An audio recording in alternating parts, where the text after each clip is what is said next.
So hello, welcome to the video and welcome to Delhi. Fantastic country, not perhaps the ideal airport to have a 6-hour overnight transfer through though, but I'll explain a little bit more about that later in the video. But I'm quite excited about today because I'm flying on a new airline to a new city, which doesn't happen often for me these days. I'm flying Finnair to Helsinki. I've been to Finland a couple of times but never actually flown through Helsinki airport, so I'm quite looking forward to that experience too. Finnair has a very interesting new business class product. It's a seat, but it's not really a seat. Well, obviously it's a seat, but it's not got a lot of the bits that you'd normally expect to see in a seat. It's quite hard to explain, but it's a bit easier to show you. And because there's quite a lot of rush up between Delhi and Helsinki, the flight today is actually going to be quite a lot longer than it normally would be, about 9 hours, I believe. So if you'd like to see what I'm on about this seat, and to see what the Finnair experience is like, stick around. Hi, I'm Matt and this is Matt's Planet. I aim to entertain, educate and inspire with my travel adventures from planning to execution. I'll show you how you can travel in style for a lot less than you'd think. So subscribe so you can come with me. I'd expected to have an 8-hour layover in Delhi, but my inbound flight was 90 minutes late. It had then taken 90 minutes to get through the transfer process, so I'd had perhaps 3 hours of sleep. That's probably the roughest I've ever felt recording an intro. There had been a breakfast offering in the airside Holiday Inn I'd napped in, but I decided to check out the lounge instead, the Enquiries lounge to be precise. It's a large space, but it was nicely designed and it wasn't busy.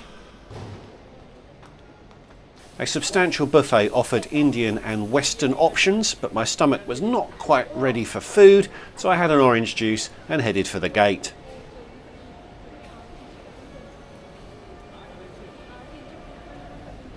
Delhi airport is quite nice, a lot of familiar shops and it's an airy space. This was just after 7 in the morning. Gate 19 today, but the walk helped to wake myself up and I got to the gate as the economy cabin was being buffered into the boarding gate. I was advised to take a seat, which gave me a chance to see our Chariot, an 8-year-old Airbus A350, the shorter 900 series. This plane's refurbishment with the new seats was completed about a year ago, and I saw recently that all of Finnair's 25 long-haul aircraft have now been refitted, so there's no seat lottery when you book with them. This is the seat you'll get. After barely a 5-minute wait, the business cabin was called to board. For some reason it took a couple of minutes for my boarding pass to be accepted. I learned when I'd arrived into Delhi earlier that morning that I was the only person connecting onto this flight, and Indian bureaucracy seemed to struggle with the concept of connecting passengers. But all was good in the end and it was down to the gate. Separated boarding for the business and economy cabins, which was a nice bonus.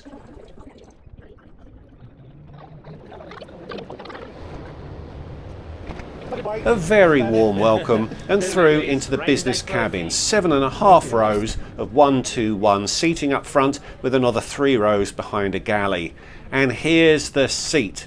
It looks like a regular business cabin seat, but it's sort of magical. It looks huge and inviting, but simultaneously it looks like it's missing something, and it is. There's no seat back and there's no mechanism for converting the seat into a bed. The backing of the seat serves both purposes. It's the seat back when you're seated, it does have a gentle slope to it to facilitate lounging, and it's the bed head when you're lying down. Eliminating a mechanism saves a huge amount of weight, which saves fuel, and it saves a lot of complexity, which makes the seats easier and therefore cheaper to maintain. It does mean that those cushions are absolutely critical. It took me a couple of hours to get the hang of the seat and to understand the role and importance of the cushions, but when I did, it was good. The rest of the seat is more traditional. Over your shoulder, cunningly camouflaged into the seat, is a cupboard containing the headphones, a remote for the entertainment system and some USB ports. Not a huge amount of room for anything else though. To the left is a very elegant surface with a wireless charging facility and the seat control buttons. The seat does still have a small mechanism, but it's such a simple seat that there's no need for lots of buttons. A high quality entertainment screen is in front of you, under which is the foot cubby. It's a large foot cubby though, preloaded with the bedding, and as you can see there's plenty of room for your feet when you're sitting upright. There's a power socket down by your ankles, and above you are lights, but no air vents, probably the only area where this seat falls short. There is another storage bin opened by this latch, but I completely failed to film it, sadly. There are no personal storage concerns with this seat. So what is this seat? And let me use some footage from the Finnair website here. It's a Collins Air Lounge seat, and the concept had been around for a couple of years before Finnair decided to use it in their aircraft. A lot of work was then done to customise the seat concept into the seat you see today. When somebody does something that nobody else does, I always question whether they're a genius or an idiot. No other airline has bought this seat, which might suggest that Finnair are idiots. That's the wrong word to use, but you know what I mean. Having spent some time researching this, I suspect that as Finnair spent a lot of time and money developing this seat, it's quite tricky for other airlines to easily adopt it, as they'd have to duplicate all of Finnair's work. Which is a shame, as this seat is so much better than most business class seats out there. Indeed, Finnair liked it so much, they ripped out all of their old business class seats, even though they were only about 5 years old themselves. I think the seat looks beautiful too. It's all down to Finnair's design team, and they have done a great job of designing this cabin.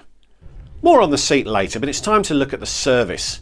The IFE screen contained a really handy guide to what to expect on this flight. 2 meals on this 8.5-hour flight with designated nap time between. Sounds good to me.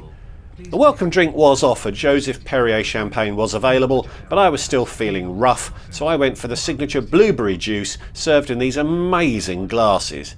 Very refreshing, and I really liked that glassware. Let's have a look at the menu. 2 options for breakfast and 3 choices of main course for the second meal. The majority of passengers were Indian, so the menu was weighted towards Indian cuisine to reflect that. There was a wine list printed into the menu, but perhaps oddly, there was a supplement which superseded that printed main menu. The champagne was the same, but every other wine was different.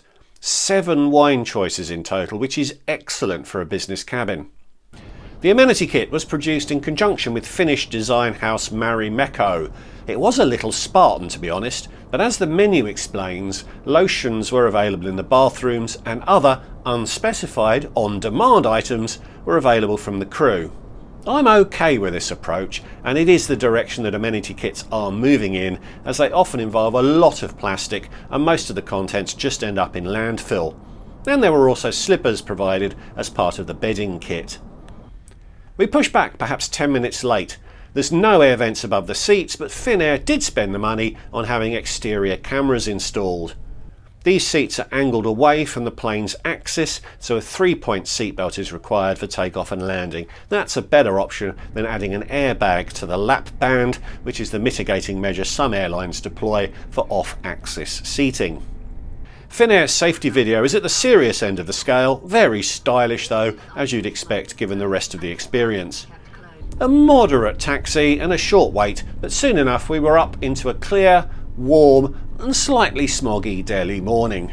I do need to get back to India, as it is such an amazing place.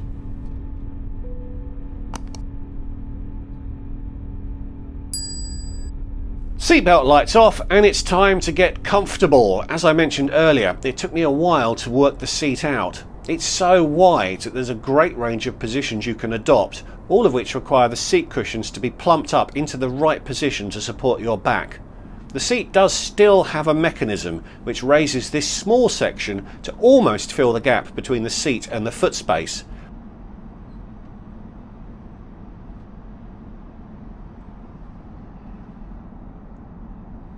This smaller section then raises manually to fill in the gap. This is the buckle for the secondary seatbelt that goes around your waist when in bed mode. It gives you an idea of where your body ends up when you are flat. Service started quite quickly after takeoff.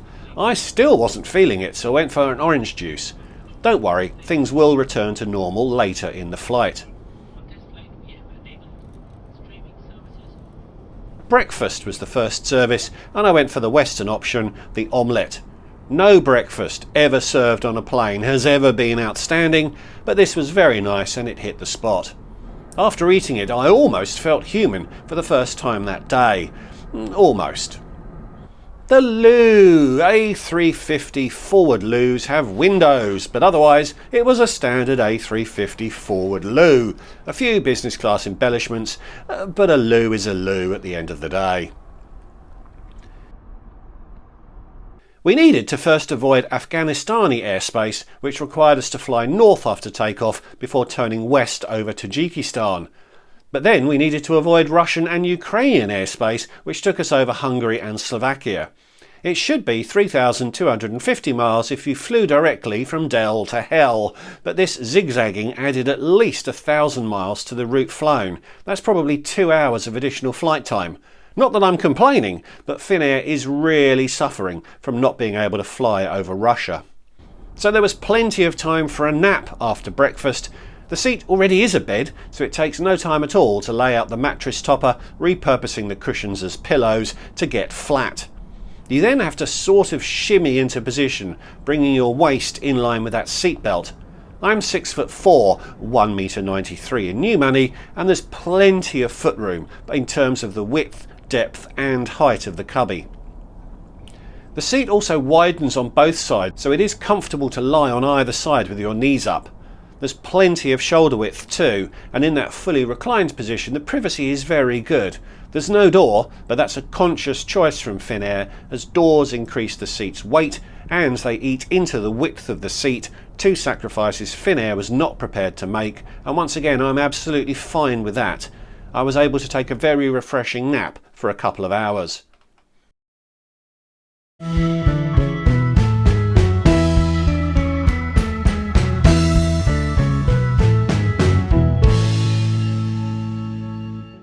I mentioned needing to shimmy into position, and there will be a couple of groups who won't get on with this seat.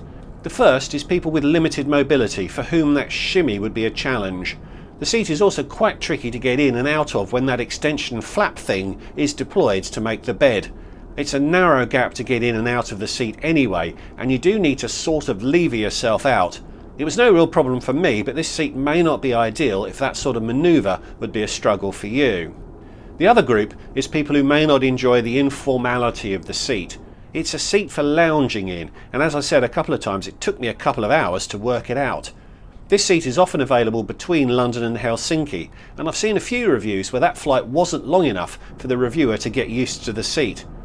If you spend your evenings watching your YouTube videos in a formal, upright, wing-back armchair, the informality Finnair's seat forces on you may not suit you. If you spend your evenings sprawled horizontally on a plush sofa, you'll immediately be at home in this space. After waking, I had enough time left to finally watch Oppenheimer, and I decided to break my grog fast with a Roku gin and tonic. Beautifully served, a nice full serve too. I think they're raspberries, but I might be wrong. Let me know in the comments if you know. Good noise cancelling headphones are available, and as you'd expect with a very new seat, the entertainment system was excellent, with lots and lots of choices for both movies and box sets. Oppenheimer was very, very good. A couple of hours before landing, lunch was served. Some nuts warmed us up. I could neither confirm nor deny that this was the same gin that you saw earlier. The starter and main were served together, and I might dock Finnair half a point for this. The prawns were excellent, and that was corn and cranberry chaat, which was outstanding, followed by the Indian lamb curry, which was also excellent. I enjoyed the French Bordeaux with it, seen here with the cheese plate, no problems with the cracker to cheese ratio here. Then, as I had 2 more flights and 3 more videos to make that day, I did something I very rarely do and had a coffee, accompanied by a healthy pour of Larsen XO cognac. Whether the net effect of having these 2 drinks was to perk me up or slow me down is not clear. And down into a beautiful and surprisingly snowy Helsinki. This has been a very hard video to script, as that seat is so hard to explain. Fortunately, it is easy to access on a hop from London to Helsinki, so if you think you'll like it, it's easy to try it out on that route. It's also easy-ish to access this seat on longer routes, as Finnair has recently adopted Avios, so you can now move your BA Avios across and use them on long-haul redemptions with Finnair to Asia. Remember, all of their long-haul aircraft have this seat now. But to sum this up, it is the best seat I've ever experienced in business class. Better than the Q Suite, better than the Apex Suite, and better than BA's Club Suite. I've not flown the business cabins on the Japanese airlines yet, which get rave reviews, but they will need to be truly exceptional for me to rate them higher than this one. As with all things that are genuinely innovative, it may be a bit of a Marmite seat for some. Some people just may not get on with it, as I've outlined, but I think most people will love it. Very few will come away with a neutral opinion. I haven't mentioned the crew, but they were very good. They're actually based in Delhi and just operate this flight for Finnair up and down to Helsinki. So the service was very good, but I've had marginally better service on other airlines, including BA and Qatar. And I thought the food was very, very good. Very India-centric, but that suited the route and the passengers flying it. But I've had better food on other airlines. Singapore and Qatar again spring to mind here. So taking the entire experience into account, this may not quite have been the best overall business class flight I've ever taken, but it was very, very close. Having said that, the seat is such a huge element of the experience that its excellence may outweigh the other shortcomings of the Finnair experience in comparison to others. Shortcomings might be the wrong word, as the service and catering were both very, very good, but the title of Best Business Class is a coveted accolade, and I need to get to Japan before I convey it upon anyone. This flight was part of a massive, complicated, multi-partner One World redemption. I get my avios very cheaply on average, so apportioning the 180,000 avios and 640 quid that this total ticket cost me to the constituent flights based on miles flown, this flight cost me 252 quid. Ridiculously good value, which is hard but not impossible for you to emulate. So thanks for watching. I hope you enjoyed it. Please give this video a like if you did, and leave me a comment. Are you intrigued by this seat and looking to give it a try? Please consider subscribing if you're new. Plenty more stuff like this on the channel already, with more coming in the future. And if you'd like to support what I'm doing more directly, there is a Patreon account, the link to which is in the description below. So thanks again for watching, and I'll see you all in the next one. Bye bye.